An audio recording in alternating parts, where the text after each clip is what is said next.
그냥 대망의 감동별곡이죠. 사실 내신에서는 정말 중요한 작품이고요. 부모님들도 말씀드렸지만 얘를 모르면 3학년인데 감동별곡 모른다? 그러면 좀 답답해. 이게 감동별곡이 얼마나 중요한 작품이냐면요.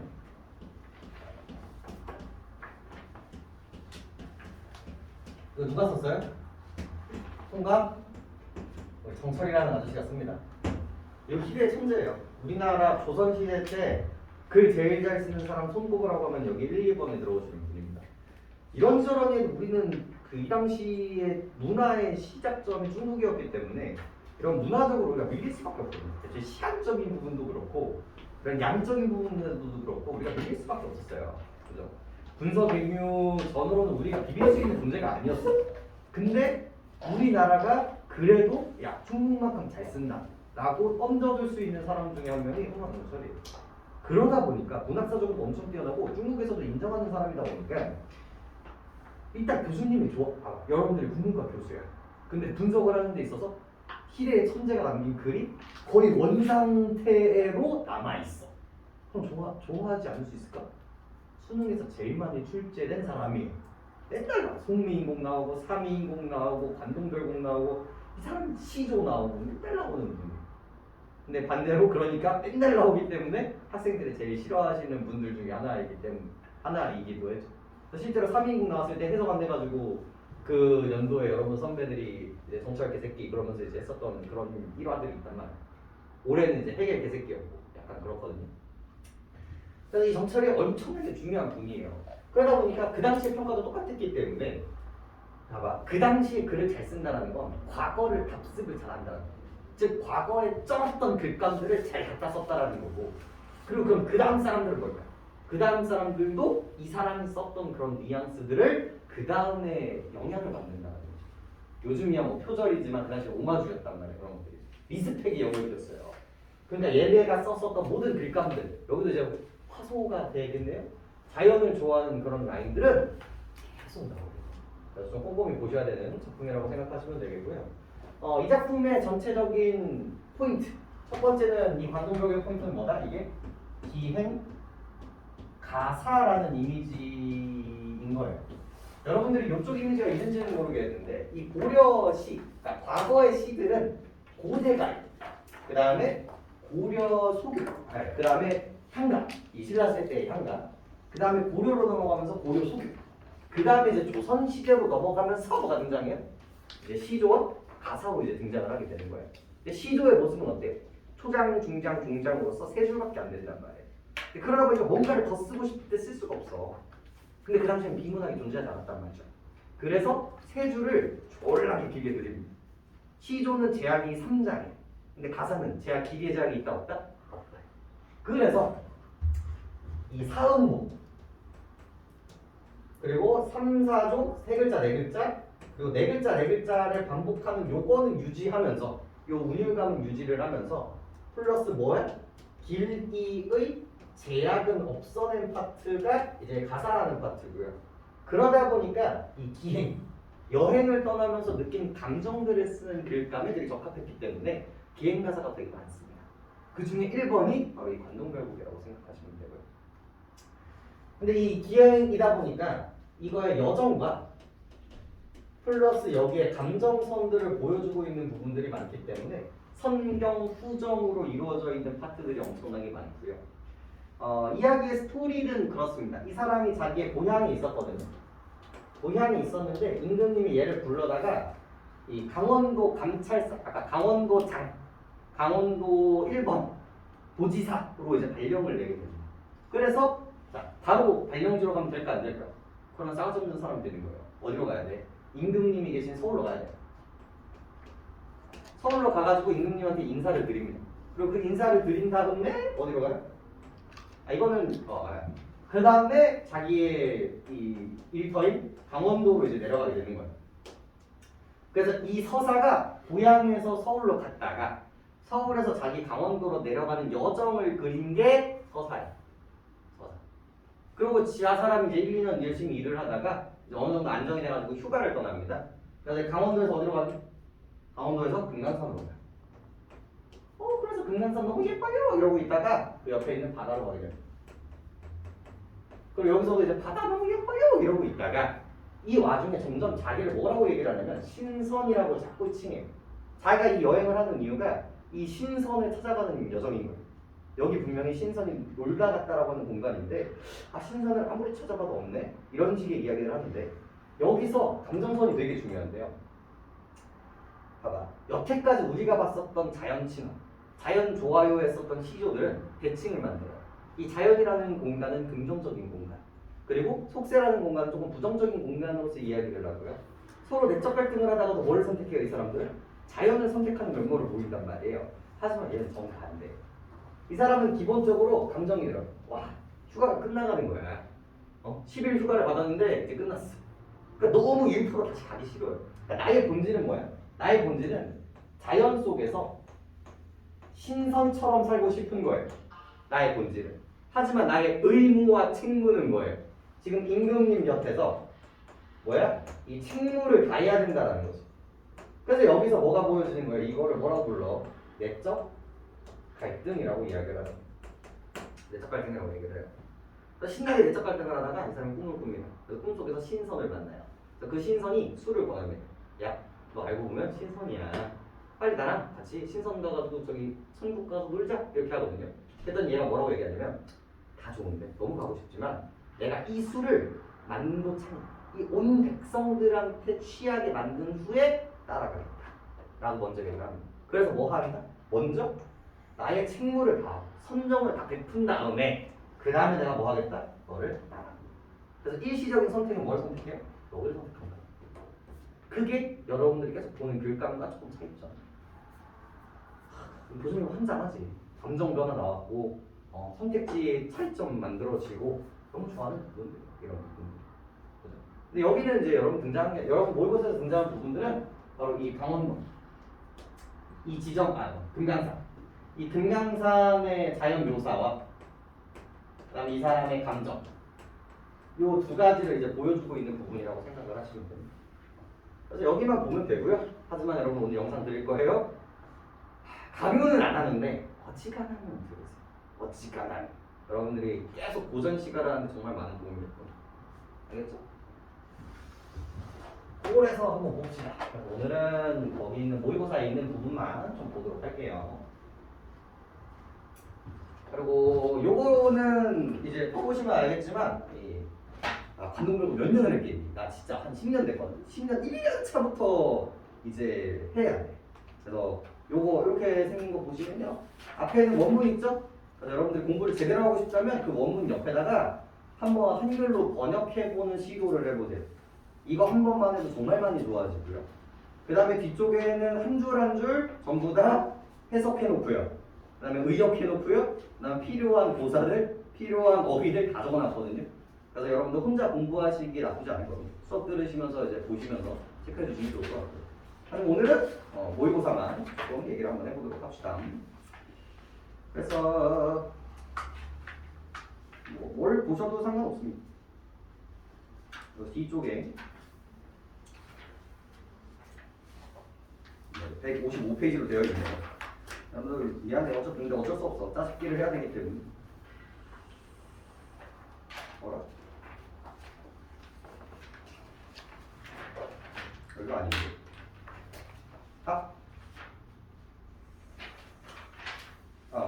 이렇게 여러분 모의고사는 이렇게 생겼죠? 그죠? 여기다가 이제 필기하셔도 되고요. 아니면 여기다가 이제 거기에 해당하는 선택하셔서 하셔도 되는데 자유롭게 하셔도 됩니다.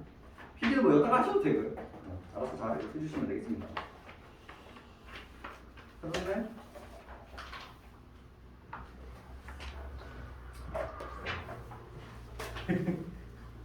내가 이렇게 만들면서 생각하게 되는 그거였어.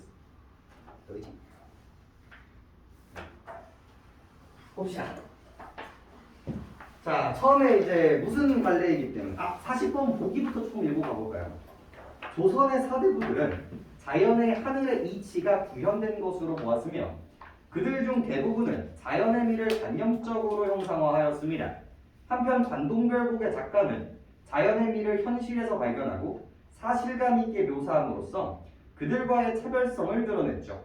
또한 그의 자연을 바라보며 사회적 책무를 떠올리고 자연에 투사한 인간상을 모색하기로 했습니다.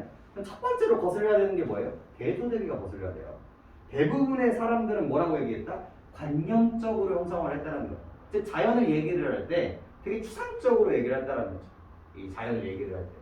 근데 얘는 뭐야? 되게 사실적으로 묘사를 하려고 노력을 했다는 게 차이점이라는 거예요. 그럼 문제는 당연히 어떤 부분이 나오겠어? 자연을 사실적으로 그려내려고 하는 그 묘사 부분 있죠? 그 부분에서 등장할 수밖에 없다는 거예요. 그리고 자연을 바라보면서 뭘 떠올린다? 사회적 책무. 나는 어떻게 해야 하는가? 여기서는 정치를 잘해야겠다. 이것도 익숙한 말로 선정에 대한 포부라고 이야기를 합니다. 좋은 정치로서의 포부. 이것들을 이제 비유적인 표현들을 통해서 드러내고 있는 부분이라고 할 수가 있어요. 첫 번째. 자, 시작점이 뭡니까? 비행가사다 보니까 장소의 이동이 되게 중요합니다. 처음에 금강대라는 공간이 나와요. 그래서 이 대자는요, 두 가지라고 생각을 하시면 되는데, 돌벼락이라고 생각하시면 돼요. 돌절벽. 그래서 항상 이런 돌로 이루어진 이런 절벽. 그래서 내가 여기에서 여기를 바라보거나 혹은 여기에서 그 아래 깔려 있는 것들을 바라보고 있다고 생각을 하시면 됩니다. 돌절벽. 금강대의 맨 위층에 선하기, 새끼를 치니 춘풍 옥정성에 첫잠을 깨놓던데. 자 보세요. 여기도 전형성이 되게 중요한데 내가 가니까 여기 맨 위쪽 그리고 이런 돌절벽일 수도 있고요. 그다음 금강산이 뭐로 되어 있어요? 금강산 찾아가자 이만천봉이란 말이에요. 애들이 이런 식의 돌산들이 되게 많이 이루어져 있는 거라고 생각하시면 됩니다. 여기 있는 돌 꼭대기에 뭐가 날아오르고 있어요? 학이 날아오고 있다라는 이미지라고 보시면 됩니다. 근데 이 사람들이 학을 다루는 이미지가 되게 중요한데 뭐라고 얘기하고 있어요? 선학이라고 얘기를 하고 있어요. 선학. 이때의 이 선자가 이렇게 씁니다. 앞에 있는 게 사람 인자고요. 뒤쪽에 있는 게 산산자예요. 그래서 산에 사는 사람이라고 해서 얘가 뭐예요? 신선선자입니다. 그래서 이미 학이 가지고 있는 이미지가 뭐예요? 신선의 이미지를 가지고 있어요. 즉 자연 속에서 유유자적하면서 살아가고 있는 신선의 이미지를 이미 이 선학이라는 키워드를 통해서 우리가 확인할 수 있다는 거죠. 그죠? 선학 이미지 보시면 되겠고 선학을 보고 있는데 춘풍 옥적성 춘풍 자 벌써 뭐 나와야 돼요? 계절적 시어라고 해도 이상한 얘기는 아니고요. 봄춘자 보이시니까 그 다음에 옥적성이라는 거 엄청 중요해요. 생각보다 되게 중요하거든요. 여기 있는 적이 뭐기 때문에 그럴까요? 이 적자 이 적자 피리 적자 그래서 목적 목동의 피리 소리 어적 어부의 피리 소리 만파식적 할 때 그 적자가 피리거든요. 얘를 모르면요 얘가 피리 소리라는 걸 모르니까 자연스럽게 뭐라는 이미지를 찾을 수가 없어요. 청각적 신상이라는 걸 뽑아내는 게 엄청나게 어려워져요. 적은 반드시 외울 거. 적은 외우잖아. 춘풍 옥적성에 첫잠을 깨우는 듯. 그래서 얘가 내가 가자마자 막 이렇게 날개 치면서 이제 날아오르려고 하고 있단 말이에요. 그래서 마치 그게 봄바람, 이게 봄바람을 뭐로 표현하고 있는 거야? 이 옥으로 만든 피리 소리라고 표현을 하고 있는 거예요. 그래서 그거를 들어서 깨어나는 것처럼이라는 이미지가 만들어진다는 거죠.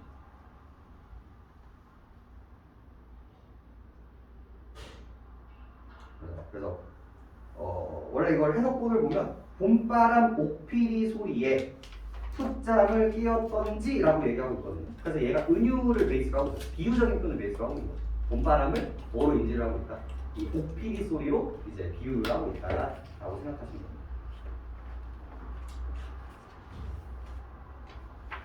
호의 현상이 반공에 소소 뜨니. 그래서 호의 현상이라는 이미지도 있죠.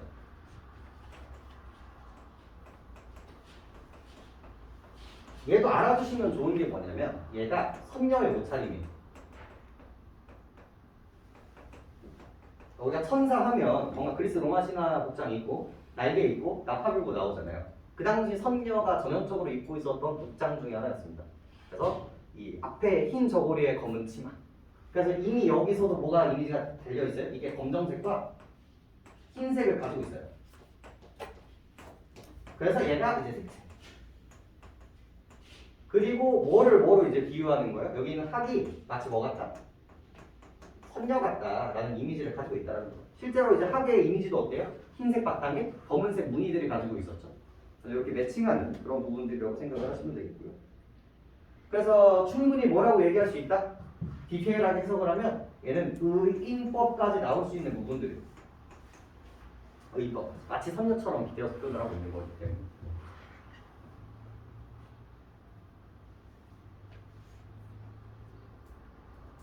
그래서 이 선녀의 옷을 입은 것 같은 이 학이 반공에 솟았더니 이 하늘 가운데 반공중에 솟았더니 상승 이미지 뭐 이런 거는 조금 과하고 포인트 서호 옛 주인을 반겨서 넘노는 듯 포인트 서호 갑자기 나왔단 말이야. 서호 옛 주인이라 갑자기 이렇게 생뚱맞은 공간에 생뚱맞은 인물 나왔단 말이야. 그럼 얘 자연스럽게 뭐가 됩니까? 고사 사용입니다. 그럼 옛때에 사용된 이 고사의 이 옛주인은 뭘까? 결국은 뭐에 관련된 거야? 학이랑 관련된 사람이야. 옛날 옛적에 중국에 학이랑 정말 친했던 사람이 있는 거야. 그래서 학이랑 맨날 친구 먹었던 사람이에요. 맨날. 그죠? 그리고 결국은 나중에는 신선이 되었다라는 이야기를 가지고 있는 고사인 거야. 근데 내가 갔잖아? 내가 가니까 위에 학이 날아올라. 그죠? 마치 나를 반겨주는 것처럼. 그러니까 이 서호 옛주인 누구나 바로 나도 그런 신선처럼 이 자연을 친화적으로 즐기는 사람이다 라는 것들을 이제 간접적으로 보여주고 있는 부분들입니다. 그래서 이 날아오는 그 모습이 서호 옛주인을 반겨서 넘노는 듯 하구나. 듯. 그래서 이런 듯 같은 거 나오면 자연스럽게 뭐 잡아주시면 됩니까? 직유법 잡아주시면 됩니다. 그래서 디테일하게 들어가면 되게 많아요. 지금 몇 줄 안 읽었어도 목적성의 의미법이 있고요. 그 다음에 호의현상의 의미법이 있고요. 그 다음에 뭐 하는 뜻의 직유법이 있다는 거예요. 디테일하게 들어가. 그런 표현법.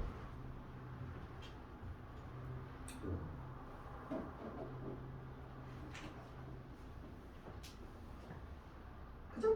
그리고 이제 그 아래쪽을 이제 보게 되는데 소향로와 대향로는요 봉우리 이름입니다. 이 수많은 봉우리들이 있잖아요. 그래서 여기 있는 봉우리들의 이름을 얘기하고 있는 거예요. 그래서 걔네들을 바라보면서 굽어보면서 정향사 진헐대 전향사 뒤에 있는 진헐대에 다시 올라앉으니 이 전향사에서 이 사자가 절이거든요. 그래서 절 뒤에 있는 진헐대. 그래서 금강대에서 어디로 이동하고 있다는 걸 알 수 있어요? 진헐대라는 또 다른 바위절벽으로 갔다라는 걸 우리가 확인을 할 수가 있습니다. 이 작품의 흐름은 뭐다? 공간의 이동을 베이스로 하고 있다는 것을 생각할 수 있죠. 여산 진목력이 여기다 보이는구나. 자, 여기서 이제 잡아야 되는 포인트. 여산이라는 포인트. 이거 나왔을 때 이미 이 사람의 태도가 끝났다. 여산이라는 단어 나오잖아요. 그럼 이 사람의 태도는 끝나요. 뭘까? 예천적 태도. 이 여산이라는 건 중국의 전설적인 사람입니다. 이 여산과 이제 연결되는 사람이 있는데 얘가 이제 이태백이라는 사람이에요. 이적선이라고도 이야기를 합니다. 이 사람이 중국에서 시 1번이에요. 시를 가장 잘 쓰고 시를 너무나 잘 써서 신선이 되었다라고 할 정도로 되게 중국에서 존경받는 사람 중에 한 명입니다. 시를 잘 쓰려면 뭐야? 자연경관을 잘 봐야 돼. 그래서 중국에 있는 모든 산들을 다 가봐요. 근데 일화가 있는 거죠. 이 사람이 내가 정말 많은 산들을 가봤는데 이 여산이라는 공간에서 시를 쓰니까 가장 아름답게 써졌다. 자, 그때부터 이 여산이라는 존재는 뭐야? 항상 모든 산보다 가장 아름다운 산으로서의 전설적 공간으로 서포션이 만들어집니다. 그럼 우리가 기행가사에서 여산이라고 쓰는 이유는 뭘까? 여기가 여산만큼 아름답구나라는 뉘앙스를 갖고 있기 때문에 던지는 거예요. 그래서 여산이라는 이미지를 반드시 외워줘야 된다는 부분인 거죠. 그래서 여산 진목력이 여기에 다 보이는구나. 그래서 이 여산을 마치 뭐처럼 표현한 거야. 그러니까 지금 난 어디 있는데 금강산에 있는 거잖아. 그래서 이게 뭐예요? 은유예요. 크게 보면 은유라고 볼 수 있는 거야. 그래서 이 금강산이 뭐만큼 아름답다? 여산만큼 아름답구나. 어와 조화옹이 헌사토 헌사할자. 이것도 그냥 문장이 그냥 아주 전형적이고 관용적인 표현이거든요. 조화옹이 헌사토 헌사하다 이런 구조가 만들어져요. 이게 결국은 뭐예요? 조물주고요. 이 만든 하느님이고 조물주가 이거 해석하면 뭐라고 나오냐?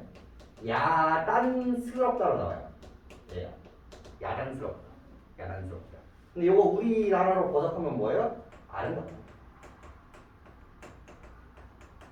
그냥 구조야. 이 문장 이렇게 계속 보게 될 거예요. 결국 이 사람이 가지고 있는 태도 뭐야? 전부 다 예찬적 태도. 아, 조물주가 아주 아름답게 이 모습을 빚어냈다. 이런 식의 뉘앙스를 가지고 있는 구절입니다. 아름답게도 꾸며냈구나. 그리고 여기 마지막에 있는 샤 있죠, 샤. 이 샤. 요 샤가 영탄적 어미입니다. 그래서 예찬적 태도를 기반으로 영탄적 어미를 쓰고 있기 때문에 되게 감탄하고 있는, 이 자연의 아름다움에 감탄하고 있는 이 화자의 감정선들을 우리가 확인할 수 있죠.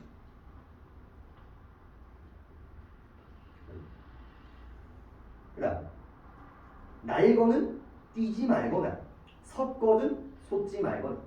그래서 마치 뭐예요? 알고 있는 것처럼 보이는데 동시에 뭐예요? 뛰는 것처럼도 보이고, 섰거든 솟지 말거나 섰 있는 것처럼 보이는데 솟아오르는 것처럼 보인다는 거지. 그러니까 둘 중에 하나는 하지 말지라는 건 뭐야? 두 가지 다 하고 있다라는 뉘앙스를 가지고 있는 거거든요. 근데 지금 뭘 보고 있는 거야? 이렇게 생긴 걸 보고 있는 거야. 이렇게 생긴 작은 봉우리, 큰 봉우리, 작은 봉우리, 큰 봉우리, 작은 봉우리, 작은 봉우리, 큰 봉우리 이렇게 있는 거를 우리가 관찰하고 있는 거거든요. 그러니까 얘네들 움직여 안 움직여? 얘네들 안 움직여. 되게 정적인 이미지란 말이에요. 하지만 얘네들을 어떻게 표현하고 있어요? 이 정적인 이미지를 원래는 정적인 이미지여야 되는데 어떻게 표현하고 있다? 동적, 심지어 역동적 이미지로 표현하고 있다는 게 되게 중요한 거고요. 얘네들을 나는 것처럼 뛰는 것처럼 보이고 있는데 무생물을 생명체처럼 표현을 했죠. 자연스럽게 의인법도 베이스로 의법 괜찮은데 활유법 쪽이 괜찮겠네요. 활유법을 쓰고 있다는 것도 괜찮고요. 뭐뭐 하거나 뭐뭐 하지 말거나 이런 부분들은 이제 대구 유사한 통사구조의 반복도 같이 보여주고 있는 부분들이고, 그리고 이 부분은요 과거에 연양정가라는 작품이 있었어요. 그 작품에 영향을 받은 부분이라는 이야기도 나옵니다. 거기서도 비슷한 구절이거든요. 뭐뭐 하면 뭐뭐 하지는 말거나. 근데 결국 뭐야? 둘 다 하면서 너무 예쁘다. 이런 식의 뉘앙스라고 생각하시면 돼요.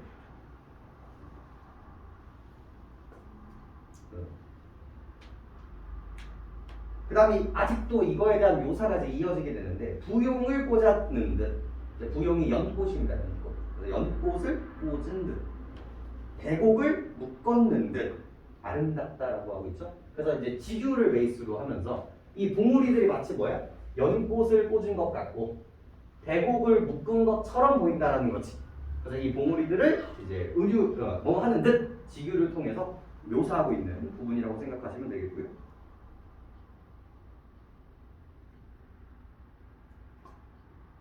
동명을 박차하는 듯, 그죠? 북극을 괴안는 듯 이제 웅장한 모습을 보여주고 있다라고 이야기를 하고 있죠. 자, 그 다음에 여기도 이제 베이스가 되게 중요한데, 봐봐. 동명을 박찬다는 여기 아래에 뭐야? 바다가 깔려 있는 거예요.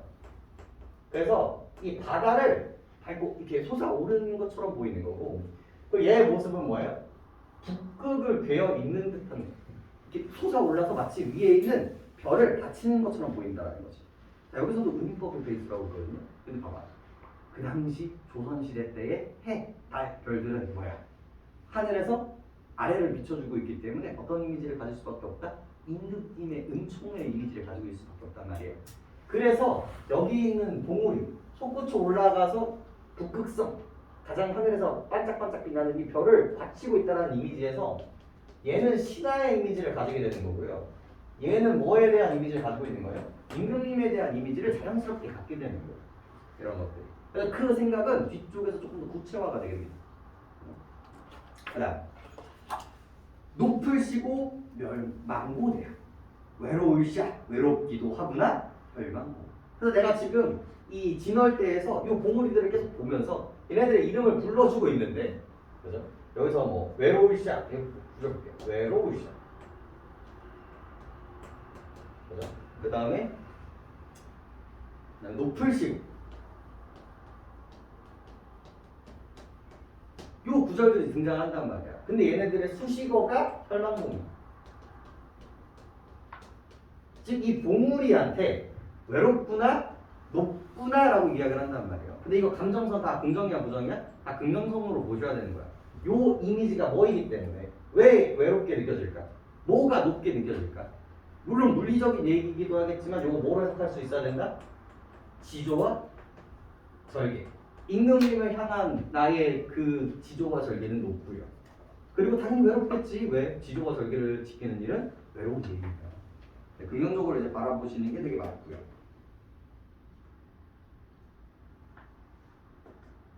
그래서 표현 기법 나오면 엄청 많이 나오거든요. 봐봐. 외로울자 혈망봉화 뭐야? 혈망봉화 외롭게 보이는 문화죠. 첫 번째 뭐 나와요? 고치법 문화. 두 번째 뭐 나올까요? 내가 아까 샥 나오면 뭐라고 했어요? 영탄적 어미이기 때문에 영탄법 나옵니다. 영탄법. 그 다음에 사람처럼 얘기하고 있으니까 세 번째 뭐 나옵니까? 의의법 나오죠. 팔법도 괜찮고요. 그리고 이 뭐뭐하는 망고대, 뭐뭐하는 혈망복 이런 구조를 가지고 있으니까 뭐까지 같이 나옵니까? 대포법도 같이 나오죠. 생각보다 내신에서는 좀 자주 나오는 이줄 중에 하나라고 생각하시면 돼요. 여러분들 읽을 때 이런 얘기들을 뽑아낼 수 있었어? 이 한 줄 하면서 여산 나오고 조화옥 나오고 동적정적 이미지 나오고 근데 웃기게 목에서 다 나와. 그 정도로 중요한 거. 그리고 너무 중요해 전부. 근데 이게 내가 선생이라서 하는 게 아니라 여러분도 이 정도까지는 만들어놔야 여러분들이 수능장에서 되게 시간 내게 풀 수가 있어요.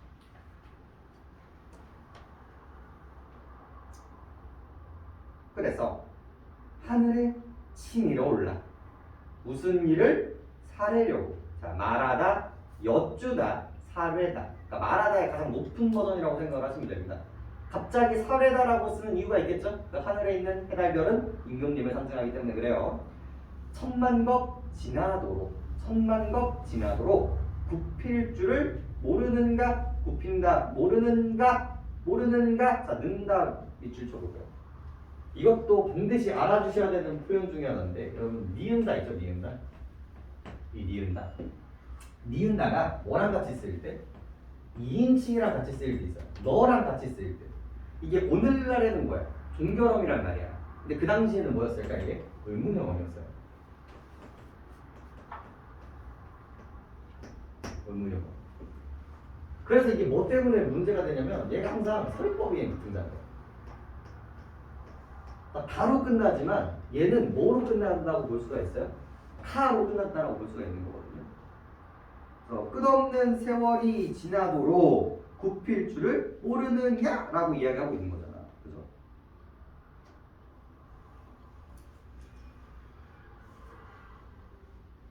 그래서 하늘의 추미로 올라 무슨 일을 말하려고 천만것 지니도록 굽힐 줄을 모르는 것이야. 물론 여기서 이제 해석에 따라 다르기는 하겠지만 여기서 얘가 중요한 게 아니라 얘는 뭐다? 의무적 어미를 사용하고 있다 정도는 충분히 나올 수 있다 라고 이제 생각을 해주시면 좋을 것 같고요. 그 다음에 굽힐 줄을 모른다라는 이미지랑 연결되죠. 굽힐 줄을 모른다.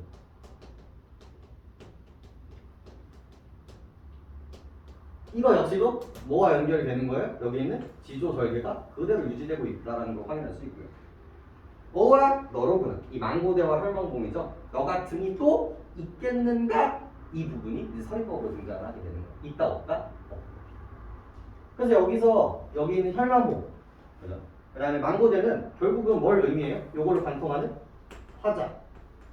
즉 자기 송강 전찰의 지조와 절개를 드러내고 있는, 간접적으로 드러내고 있는 소재이기도 하다는 거죠.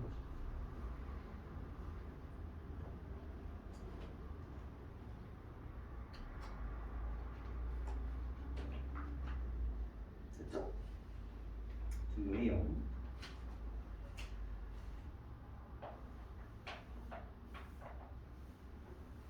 그 다음 개심대에 고쳐 올라 중앙성을 바라보면 그래서 이제 공간이 또 한 번 이동을 하게 되죠. 그래서 어디로 갑니까? 개심대로 가게 됩니다.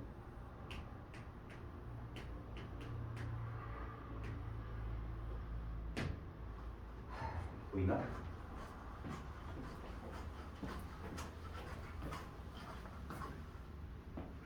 보이는군.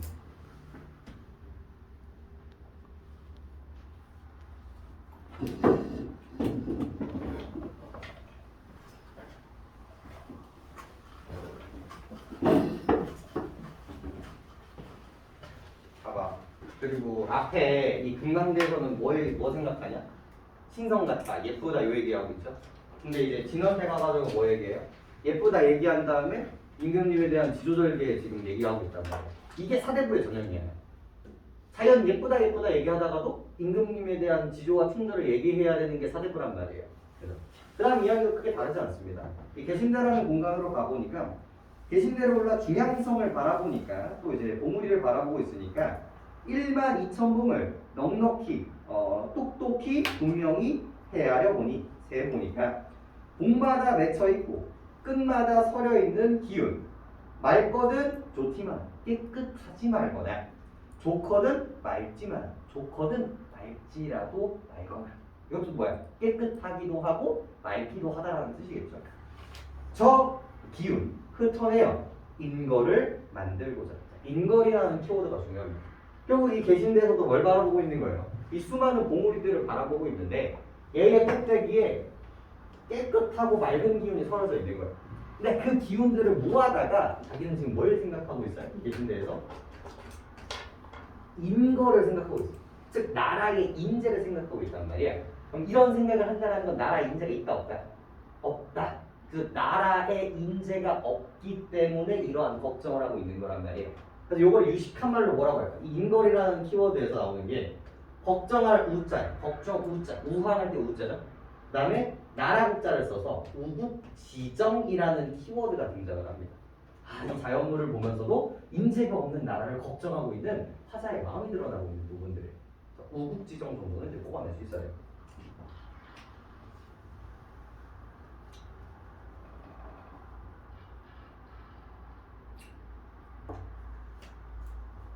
그리고 혹시나 해서 말씀드리는데 말커는 좋티마나와 좋커는 말티마나 있죠? 여기에 연세법 정도는 좀 잡아주세요.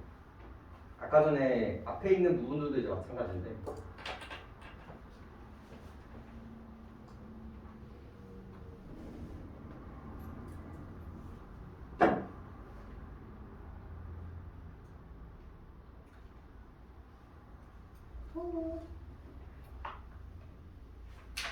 자 여기서 뭐가 등장을 해야 돼요?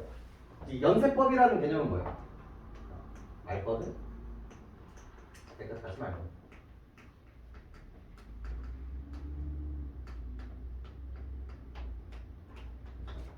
깨끗하거든? 알지만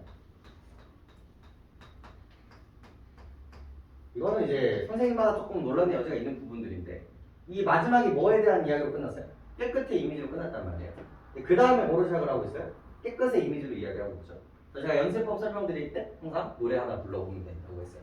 원숭이 엉덩이는 빨개, 빨가면 사과, 사과는 맛있음. 이렇게 한 문장이 끝났던 이 내용이 그 다음에 유사한 내용으로 등장하는 순간 얘는 뭐라고 얘기하는 거예요? 연세법이라고 이야기를 하게 되는 부분이 되는 거예요. 그러니까 잘 나오는 이야기는 아니지만 그래도 알고는 계셔야 되는 부분이다. 이렇게 연세, 대구 이런 이미지가 좀 중요한 부분이겠네요. 저 기운을 터내어 인거를 만들고자 성형도 끝이 없고 태세도 다도할시야. 즉 생김새도 끝이 없고요. 태세, 형세도 다양하기도 다양하구나 라고 하면서 연판적 어미를 통해서 감탄하고 있는 모습을 보여줄 수 있죠. 천지가 생기실 때 자연이 생겼게만은 이제와 보기에 되니 유정도 유정할샤라고 이야기를 하고 있죠. 자, 감정선 볼까요? 처음에 이 사람이 생각한 거야. 천지가 만들어질 때 당연히 뭐예요? 자연이 만들어지는 게 당연하단 말이에요. 원래 이렇게 만들어진 거잖아. 근데 막상 금강산 와서 바라보니까 어떤 생각이 들어? 유정도 유정을 써. 아 이거 뭐야? 정이 있었다. 의도가 있었다라는 뜻이에요. 그러니까 이렇게 너무나 예쁘니까 뭐가 있을 수밖에 없었다. 조물주에 의도가 들어가 있다.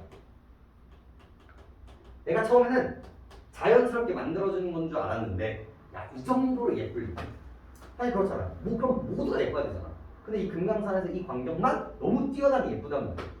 그래서 다 자연스럽게 만들어지는 줄 알았는데 내가 너무나 예쁘기 때문에 아 여기는 조물주의 의도가 있는 것처럼 너무 예쁘다라는 것들을 감탄하고 있는 부분들. 그래서 이 조아웅 한사 타다 이 부분과 거의 유사한 부분이라고 생각하시면 됩니다. 이 부분과 유사한 구절이라고 생각하시면 됩니다. 됐죠?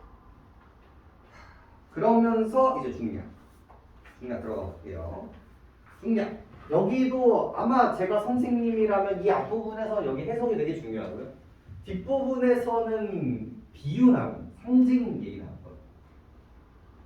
둘 중에 하나 내라고 하면 뒷부분을 낼 텐데 뭐 아마 두 개 다 내겠지.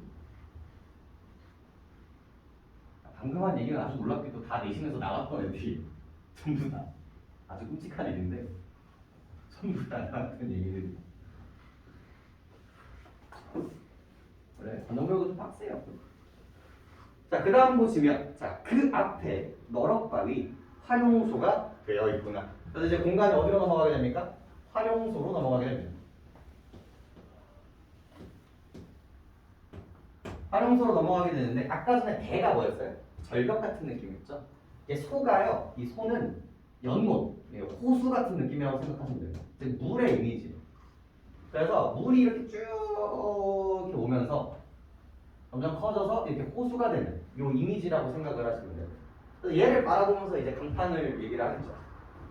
그럼 활용소를 보았는데 천년 노용이 굽이굽이 설어 있어. 음성 상징어 정도 보시고 주야에 흘러내려 창해에 이어져 있으니 풍운을 언제 얻어 삼인루를 내리려는가. 음해의 이온풀을 다 살려내왔으라. 자, 우리 보기에 어떤 키워드가 있었어요? 사회적 책무에 대한 이야기가 있었죠. 그래서 위쪽에 있는 우국지정이라든지 그런 부분들도 충분히 괜찮지만 가장 많이 드러난 부분들이 바로 이 부분이에요. 자, 여기서는 상징이 등장을 하는데 늙은 노력, 늙은 용이 등장을 해요.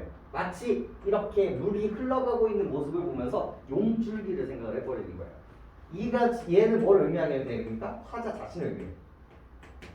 화자 자신. 그 다음에 풍운, 바람과 구름이라는 이미지가 만들어지고요. 그 다음 3일, 3일 동안 내리는 비의 이미지가 만들어지고요. 그 다음에 이온풀, 즉 죽어가는 풀의 이미지까지 만들어집니다. 자, 그러면 이거를 이 화자와 대칭시켜서 만들어주면 이 풍운은요, 임금님의 은총입니다. 임금님의 사랑.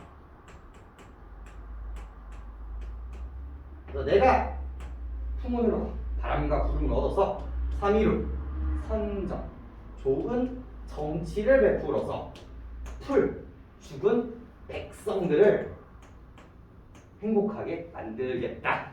이렇게 묶어서 뭐라고 얘기를 하게 되는 겁니까? 선정에 대한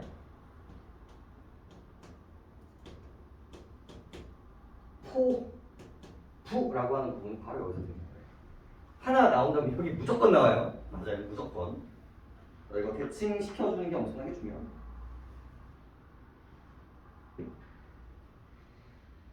그래서 음해의 이용풀들을 다 살려내겠구나. 마하연, 묘길상, 안문제, 넘어지요. 얘네들은 이제 지나간 공간들을 열거하고 있는 부분들이고요. 외나무 썩은 달이 불정대에 올라가려고 하니. 그래서 어디로 갑니까? 불정대로 갑니다. 그래서 이렇게 네모친 부분들이 공간이 이동한 부분들이고요. 나머지 공간들은요, 내가 바라본 것이거나 혹은 지나간 공간이라고 생각을 해주시면 좋을 것 같아요. 그래서 올라하니 천심절벽을 반공에 세워두고, 천심절벽은 이 불정대에서 뭘 보고 있냐면 까빠르한 절벽이 이렇게 하나 이렇게 있는 거예요. 하늘에 돌벼락이 하나 있는 거예요. 돌벼락이 하나 있는데 거기에 은하수 한 구비를 촘촘히 베어냈어요. 여기에다가 뭘 세워놨대요? 은하수 한 구비를 세워놨대요. 이 약수라고도 하는 은하수가 등장을 해버린 거죠. 사실 이 은하수의 원관념은 뭘까요? 바로 폭포를 바라보고 있는 거예요. 그래서 은유법을 사용하고 있는 거예요. 여기서 전부 다 뭡니까? 여기서 다 은유죠. 전부 다 은유인 거예요. 폭포가 마치 은하수 같다. 이런 이미지인 거거든요. 실같이 풀어있어. 배같이 걸려있으니 라고 하죠. 이 폭포를 또 뭐라고 얘기하고요? 실, 배. 근데 얘는 같이 있잖아요. 그래서 폭포고 전부 다 얘는 지규법입니다. 뭐 같이, 뭐 쳐라, 뭐 이런 부분들이 있는지 없는지 조금 더 이제 디테일하게 보실 필요가 있겠고. 도경 12구비를 내 봄에는 열어하라. 도경이라는 게 그림책입니다. 내가 과거에 그림책을 봤었는데 여기에는 12구비였어. 이것만 봐도 아름다웠는데 내가 지금 보니까 뭐야? 이것보다 더하다. 즉 12구비보다 훨씬 더 많아서 더 아름답게 느껴진다는 뜻입니다. 또 나오죠? 이적성. 아까 여산과 같이 나왔었던 이적성, 이태백 아저씨. 이적성 이제 와서 붙여서 다시 의논하게 하면 여산이 여기보다는 낫다는 말 못할 것이다 라고 이야기를 하고 있죠. 그래서 이제 이적선 나오고요. 요사 사용한 거라고 볼 수 있어요. 이적선 나오고요. 무슨 나옵니까? 여산이라는 키워드 등장을 하게 되죠. 그래서 얘가 가장 아름다운 산이 여산이라고 얘기를 했는데 지금 여기 데리고 와가지고 물어보면 여기가 여산보다 못하다 라고는 말을 못할 것이다. 즉 여산만큼 아름답다. 마지막까지로 예찬적 태도를 기반으로 글을 마무리하고 있다는 걸 표현할 수 있습니다. 됐죠? 근데 여기보다 중요한 파트가 엄청 많은데 5번 주에 꼭 듣길 바라요. 이번 주 넘기면은 또 듣기 어렵잖아요. 적어도 이번 달 안에는 들으시길. 이거 괜히 드리는 거 아니에요? 아 진짜로. 지금 하는 얘기만큼 정말 한 줄 한 줄 다 있어요. 이 관동별곡이. 한 번만 좀 들어보시면 보전 소설이 진짜 확 편해집니다. 꼭 추천드리고 38번 보죠. 38번. 윗글에 대한 설명으로 가장 적절한 것은 1번. 금강대에서 진월대로 이동하면서 자연에 대한 화자의 이중적 태도를 보여주고 있다? 아니에요. 자연에 대한 공통적인 모습을 보여주고 있죠. 변화했느냐? 변화하지 않느냐? 속성이 대비되느냐? 일치하느냐에 대한 이야기인데 처음부터 끝까지 자연 예찬적 태도를 보여주고 있습니다. 2번. 진월대에서 불정대로 가는 이미지의 대립을 통해 화자의 내적 갈등이 고조되고 있다라고 이야기를 하는데 내적 갈등 지워주셔야겠죠? 이 내적 갈등은 더 후반부에 등장합니다. 이 여정이 끝나고 나서 자연을 더 있고 싶은데 속세로 가고 싶어. 속세로 가기 싫어. 하지만 가야만 해. 이런 결들이 이제 내적 갈등으로 등장하지 여기서 내적 갈등이 등장한다라고 보기는 어렵겠죠. 그 다음 활용소에서는 개신대에서는 밑줄이네요. 선경후정의 방식으로 화자가 바라본 풍경과 그에 대한 감흥이 서술되고 있습니다. 사실 모든 작품, 여기 나오는 모든 애들이 뭘까? 선경, 후정의 구조를 가지고 있어요. 경치 본 다음에 우국지정, 경치 본 다음에 자연예찬, 경치 본 다음에 화자에 대한 선정에 대한 포부 이런 구조를 가지고 있기 때문에 선경, 후정 이 포인트는 이 글감에서 되게 중요한 이야기였죠. 4번 활용소에서는 화자의 시선이 원경에서 근경, 즉 멀리 보다가 근경으로 되어야 되는 거거든요. 여러분들 요거를 조금 팁을 드리면 원경에서 근경으로 간대요. 그러면 이게 배경을 봐야 되는 거고요. 전체. 근경으로 가려면 얘가 사물을 봐야 돼요. 그러니까 자연 경관, 이 산이 널려 있는 것들을 보다가 그죠? 바다 쭉 보다가 돌. 이런 뉘앙스가 있어야 원경에서 근경으로 간다라고 얘기를 하는 거지. 여기 같은 경우는 원경 계속 보다가 이 전체적인 비유적, 은유적 표현을 하고 있는 거지 시선의 이동을 보여주고 있다라고 보는 건 어렵습니다. 그래서 지워야 되고요. 5번 활용소에서 불정대까지의 이동 경로를 드러내지가 하나가 아니라 이동 경로를 드러냈죠. 드러냈는데 뭐 어떻게 표현했어요? 마하연, 묘길산, 안문제, 넘어디요. 나열과 열거를 통하는데 수식 케어 안 해요? 안 한단 말이에요. 그래서 시상이 빠르게 전개되고 있는 건 맞아요. 하지만 드러내지 않았다가 틀린 거죠. 드러냈다 정도라고 생각하시면 됩니다. 야, 39번도 진짜 많이 틀렸거든요. 이때 39번도 진짜 많이 틀렸는데 봐봐. A를 이해한 내용으로 적절하지 않은 것은 결국은 뭡니까? 이 봉우리의 모습을 어떻게 묘사했는지를 물어보는 거야. 1번 봉우리를 꽃을 꽂고 배곡을 묶은 것 같은 시각적 형상으로 묘사하여 대상의 아름다움을 표현했다. 야, 틀리기가 되게 어렵죠. 그죠? 마치 뭐뭐 같다. 꽃 같고 배곡 같다라고 얘기를 했으니까. 심지어 백곡에서 백은 백색이란 말이야. 그럼 시각이 아니기 어렵지. 2번 봉우리를 배곡, 동명과 같은 무생물에 빗대요. 맞아요. 대상하게 느낄 수 있는 자연. 맞아요. 네, 동그라미 영속성을 표현했습니다. 처음에 친구들이 이거 동그라미하고 넘어갑니다. 왜? 다 좋은 얘기 같으니까. 그리고 일반적으로 자연을 다 뭐라고 표현을 하니까 되게 변하지 않는 지조와 절개 이야기를 계속 이야기를 하고 있고요. 실제로 자연을 되게 추상적으로 많이 얘기한다. 근데 봐봐. 항상 서정관련은 똑같아요. 이 화자의 정서가 나오고요. 똑같아. 그 정서의 이유를 찾아가는 거예요. 혹은 이 정서를 표현한 거잖아요. 그래서 이 사람이 와 이거 배곡 같다. 와 이거 부용을 꽂아 놓는 것 같다라고 이야기한 이유가 뭐예요? 이유가 이 장면이 너무나 멋이기 때문에 아름답다. 뭐 하고 싶어서? 예찬적 태도를 보여주고 싶어서 이걸 쓴 거야. 이걸 쓴 거라면. 근데 여기서는 여기에 뭐를 집어넣고 있어요? 영속성이라는 키워드를 여기다가 집어넣고 있단 말이에요. 영속성이라는 건 뭐예요? 변하지 않음. 변하지 않음. 근데 이 부분은 변하지 않음이 아니라 예쁘다를 표현하고 싶은 거고요. 이 영속성이 맞기 위해서는 어디를 하는 게 좋을까? 그 뒤쪽. 그 뒤쪽에 어디 갔어? 이거.